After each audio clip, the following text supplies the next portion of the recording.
so what I do look for in my next job would be that all the right elements were there again. Mm-hmm.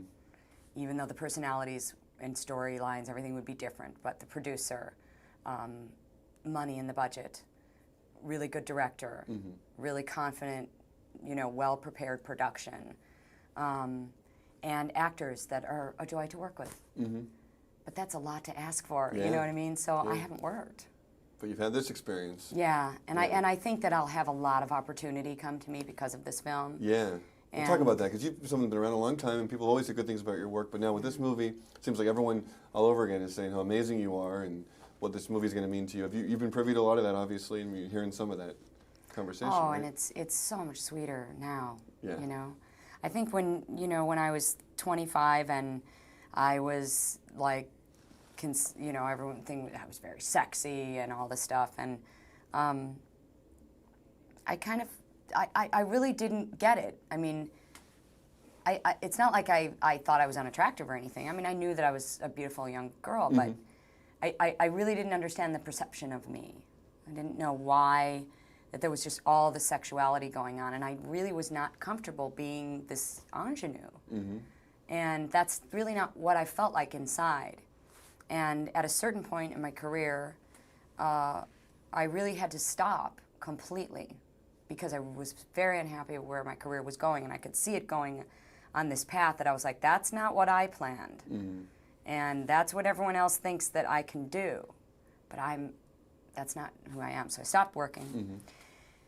went broke on more than one occasion, really struggled. And then I did a movie called The Rainmaker, mm-hmm. and directed by Francis Ford Coppola. And he saw something in my work that very few people saw. And he saw something on a much deeper level, mm-hmm. And I don't know how, but I think he's just very good with actors. Yeah. And he gave me an opportunity. And what I started then in this learning process has sort of culminated with Sideways. And there's other things that I've done along the way to complement that. But they're independent films that really hardly anybody ever saw. Mm-hmm. And even sort of the bread and butter pictures that I did, like the Tom Selleck Western that I did, I loved that movie, mm-hmm. and I loved making that movie. So even those, like everything I chose very deliberately, and then I started studying with Aaron Spicer, and that's how I got this part. Mm-hmm, mm-hmm. And knowing, though, that this will be seen by the right people and a lot of people. Yes, people will actually see this movie. I'm so happy for everyone, especially Alexander. Yeah. How proud are you of your performance in this? Because you hit it out of the park, and it's such. Thank you. You must know that this is something really special in terms of your performance. Yeah, what's really cool is about, when you get older, you really know when something's good, mm-hmm. and you can really enjoy things in the moment. Like I'm so enjoying this whole ride. Yeah. Because it's so much sweeter when it happens again much later down the road. When you really understand how everything works. And I know this is a good film, and I'm very, very proud of it. And yeah, I am proud of my own work too. How enjoyable was the actual shoot? Talk about what it was like working with Alexander. Oh my God! I mean, it was, well, it's in a particular place in the world that I love. Mm-hmm. And I'd been going up there for a few years. And I thought, I love this place so much, I want to live there. And I always found I had this real feeling of serenity whenever I was in the valley. And in this, all around the Santa Barbara area. Mm-hmm. And when I started to read the part of Maya, I was like, that's what Maya is. Maya is serenity. And she must be like that character of the valley itself. She should reflect that feeling of that place and those people. And so that's what I brought to her. Not a bad state to be in for a matter of weeks or months. Must be nice. Yeah. It was a little lonely. Yeah. Which I kind of did on purpose. I spent most of my time alone. And I brought my little dog at one point, so I was that actress with her little dog. Oh, God. And because I thought Maya spent a lot of time alone, but like she was okay with it. After a while, I was not okay with it. I was like, I'm lonely. And I liked that about her. Yeah. She was okay being single. She was all right being on her own, and she was comfortable in her own skin. And that's how I am too. Mm-hmm.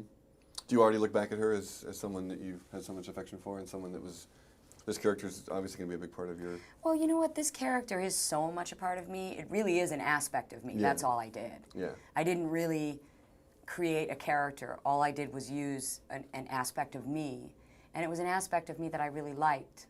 And it was great to, you know, I didn't wear makeup for over 2 months. Yeah. And I was like, you know, and I put my hair to my own hair color, which is much dark. I have sort of like a russet hair color, and like as if anybody didn't know. And I'm naturally blonde. But and you know, I got to eat whatever I want, drink, you know, lots of wine, prime rib for dinner. I was like, yeah. And it was, I'm really into going to the gym. So not going to the gym was hard for me. Mm-hmm. And because I would lose weight right away, you know, and I needed to feel like softer, you know, softer. My body needed to be softer. Everything about me needed to just be really relaxed, you know, relax, light a fire, have a glass of wine, you know. Now, after a couple of months, I was like, oh. And I was like, you know, I called my manager. I was like, you know, is there a premiere or something that I can go to? Because I want to be glamorous again. You know, I wanted to put on makeup. Yeah. I want to be pretty again. You know, and so I did want to get back to my own life. You know. Yeah. You say you spent time in this world before. You familiar with these actual wineries? Is there actual? Oh yeah. I'm trying to remember. Is there actual Hitching Post restaurant? Is that a real place? Yes, and I knew the Hitching Post restaurant. I'm reading the script. Maya works at the Hitching Post. I was like, I know the Hitching Post. Frank owns the Hitching Post. Oh, you know, and I knew the roads. I knew Andrew Murray. I knew all the, you know, because a friend of mine actually moved there from Chicago. She relocated. Yeah. And so she was like, you are not going to believe this place is heaven on earth. And I was like, oh, yeah. I've been to Santa Barbara. And she's like, no, you've got to come. So I finally did. And, you know, everything begins to just fall away the closer you get to Saint Ynez, and I was like, I have never been this relaxed in my life. I don't know what it is. There's something about that place that does that to me. I don't know if it's the place or it's some kind of spiritual mecca. I don't know what it is, but I was able to find this sanctuary there. So how amazing that suddenly I had a job there and I could live there for because I can't afford to move there now, but I could suddenly live there for 2 months. Yeah. So, it was gift with purchase. Right. Talk about your time off the set. Did you guys hang out and enjoy the wine and enjoy yourselves when the camera stopped running? No. None of that went on. No. Are you kidding? I know, I was politically correct. Well, you know. It was all research, lots of research, more research, you know, hey, I haven't researched that winery yet, let's go, you know. Oh, well, we didn't drive, somebody else drove. So, no, they actually did. They were very cool about that. So, and you might be surprised, but if you go wine tasting, you're not supposed to drink the wine. So I actually learned how to do wine tasting in the proper way. So I could go to several wineries which are really fun to visit. Yeah. Otherwise, you can hit 2 of them and you're done. It happened pretty quick. Yeah. So the first couple of times I kind of messed up a little bit and I was like, oops. And after that I learned the proper way. Yeah. If this goes the way it should and people are talking awards for you this season, what would that be for me, like? I don't know about for me, but because I've already won, you know? I mean, I got the part. I got to be Maya. Mm-hmm. And if our group is in, you know, if our names are thrown around and that, you know, and awards are coming and going or whatever, it's already done for my career what it needs to do. You know, it's already puts me into that other level that I need to be in. Yeah. So it's like I have no pressure. Just so cool. I can just really, really enjoy the fashion show, you know. So, but I really do believe that the film will win awards. I really think it will. I think just the way it looks, I think the screenplay and the direction, the editing, and Paul's performance is just a winner. It's so amazing. And I like that you want to go see the film a second time. And that's kind of always a good sign. Yeah. Didn't want it to end while you're watching it either. That's the best part. Oh, good. I'm glad. Pleasure talking to you. Thank you. Yeah. Congratulations. Thank you. Really, really well done. Anytime. Have you been watching other films? I've seen a few other films since I've been here. Anything else you've liked? Undertow, I thought was pretty cool. Good. Yeah. It's a good director with a good DP and Dermot Mulroney. Exactly. Yeah. Good stuff. But this has been the outstanding film so far. Thank you very much. So talk about where this all came from. Where it came from? Yeah. Well, it's not an original. It came from a book. So I was sent the book in August of 1999. And I read it and immediately wanted to do it. But I didn't want to do it immediately because I had About Schmidt lined up. So I asked the producer, Michael London, and the novelist to wait while I did About Schmidt. Of course, I had to keep paying money every year to keep the option renewed on the book. But anyway, long story short, I ended up making it right after About Schmidt, so here I am. And what was it about this particular story that was immediately intriguing for you? Three things. I liked the people in it. I liked those pathetic people, the two guys. And I liked that, sorry about that. Ask me that again? What was it about that made this intriguing? What was it about I liked three things. What were those three things? No, I liked three things about it. I liked the people in it. I liked how flawed and pathetic those two guys are, and the two gals they hook up with, and I don't know. There was just a lot of both patheticness and pathos and humor about the characters and the situation. Second, I like that I'm not a great connoisseur, but I'm kind of a wine enthusiast. So I thought it would be fun to make a movie and get to know a lot more about wine. And third, I liked the milieu. I liked that it would take place in beautiful wine country. This is related, of course, to reason number two, that I could be out in the sunshine and out in the middle of the vineyards. And I didn't know for sure that I'd be able to shoot at harvest time, but it worked out that way. I shot last fall of 2003. And it turned out to be a really, really pleasant experience to make this film. And I hope that's communicated in the film. Very much so. How pleasant it was to make it. Yeah. And how does that kind of work? Is there a dichotomy between a pleasant experience and actually getting work done? Or is it all kind of... Not with me. I always have fun making movies. And there's a superstition that I hear from crew people. They say, oh, if you're having a lot of fun making a movie or if you're making a comedy and people are really laughing on the set, then you're doomed when the film is finished. That's never been my experience. Thankfully so. Talk about choosing your actors, choosing Paul for this man. You know, I just auditioned a lot of actors for three of the four lead parts. And I met famous actors and not so famous actors, and I saw them all with equal eyes, and then I just chose the ones I thought would be most appropriate, and there we are. Now, all the attention this movie's already getting, now that it's finally being unleashed on select audiences at this point, everyone seems to love this movie. You've had that experience before where people have been saying wonderful things and the acclaim starts coming your way. Yes, but you assume that I believe it. It's hard for me to, filmmaking is very difficult. It's difficult to get to do the work, and then it's difficult work.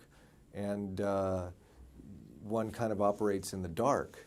And so it's hard for me to really accept and understand that people like my films. But I'm happy to hear that. It's very positive, so thank you. When did you know, there must have been a certain time, when do you know something's clicking right and this is working the way it should?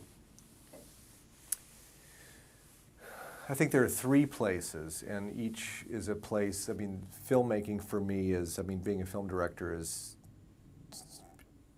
being involved in 3 different areas: the writing, the directing, and then the editing. Mm-hmm. So comes a moment in writing the script when you have a first draft done and you kind of think, oh, maybe this might work with a little bit more work. And then in directing, from time to time, when I think, I never know, but I think I've got something good, like maybe a good shot, or I think or I figured out a sequence, because I approach every day with a lot of fear. Fortunately, I have some knowledge now and some craft, but it doesn't take away too much from the fear that I might screw it up or not quite figure it out or not be inspired enough. And then in editing, when finally, quite a ways down in editing where I feel like, oh, okay, well, there's a movie here. You start to feel, because the only reason this is a Kurosawa line, but the only reason one writes and directs is to get things to edit. So it's really all about editing. Mm-hmm. Mm-hmm.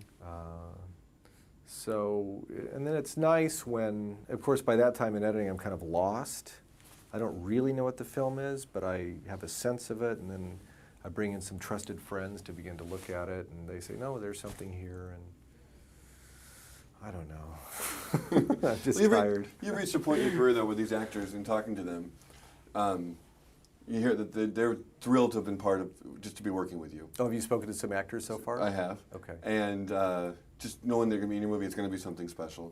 And That's just being on the nice. set, it was something special. Is that, as a director, obviously that must help the working environment when you have actors that are loving the characters, loving the words that you've provided, and love being there with you. Because it doesn't happen in every case.